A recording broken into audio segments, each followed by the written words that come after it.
Look, it's been an odd Olympics. Our most medals ever, but major disappointments in stalwarts like curling and hockey. But that's what makes the Olympics so exciting, isn't it? You see new faces rise to stardom. You see established stars that reach new heights. And yeah, sometimes you see the giants fall. The marketing of those stars is already well underway. So let's talk about who will end up on the next Wheaties box. Howard Bloom is here. He's the publisher of Sports Business News. Howard, are Scott Moir and Tessa Virtue, are they the most marketable Canadian stars that are coming out of these games? Oh, they're likely two of the most marketable athletes coming out of the Olympics. And what they've done so effectively is they've created a team concept. When they marched in the opening ceremonies, holding the Canadian flag together, that was great. And they seem so wholesome, so Canadian, but that is an element that will sell well clearly in markets across the world. So they are probably the Canadian athletes that are going to come out of this with the most potential endorsements. And how do figure skaters make their money? Because it can be a lucrative career, right? Figure skaters make most of their money. Now, let's first of all make something very clear. None of these athletes are amateurs anymore. If they can make money from their careers, the days of Avery Brundage, a name that most people don't know, and amateurism in the Olympics are long gone. Figure skaters make their money through figure skating shows. Stars on Ice. Stars on Ice will be playing right across Canada shortly after the Olympics in NHL arenas in virtually every major Canadian city.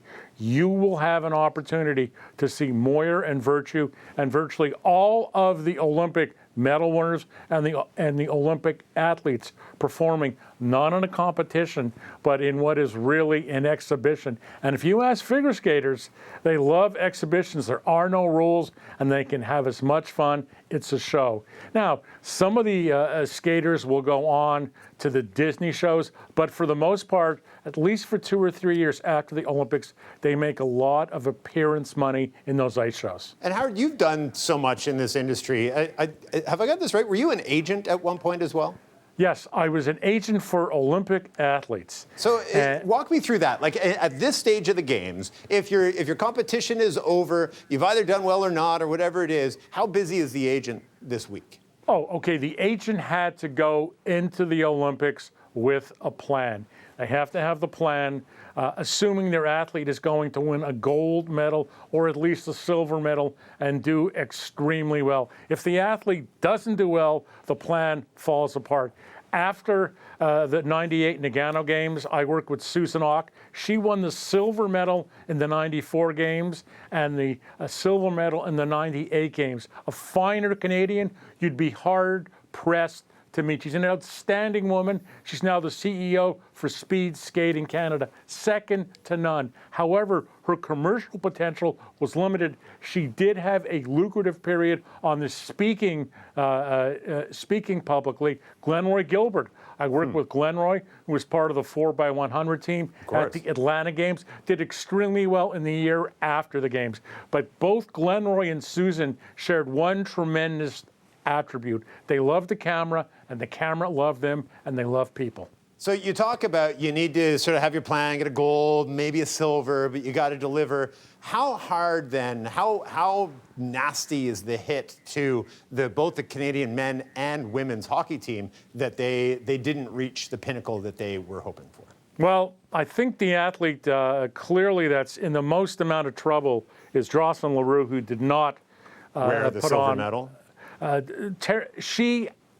She, without any hesitation on my part, want to make it clear to a business audience, she hurt the brand of the Canadian Olympic movement in this country and the brand of hockey. There is no place for poor sportsmanship. And let me add something. She apologized to everybody except the American team. The American athletes stood and watched Canada win 4 gold medals. None of them took off their silver medals. So the problem is, it isn't so much that the hockey didn't do well, it's what Jocelyn did, making it even worse. She put out a really, I think, heartfelt apology, and it speaks to that moment. I mean, it was an emotional thing, and I get it. I get that it hurts, and I get that it's bad for the brand, but you can sort of understand where she's coming from.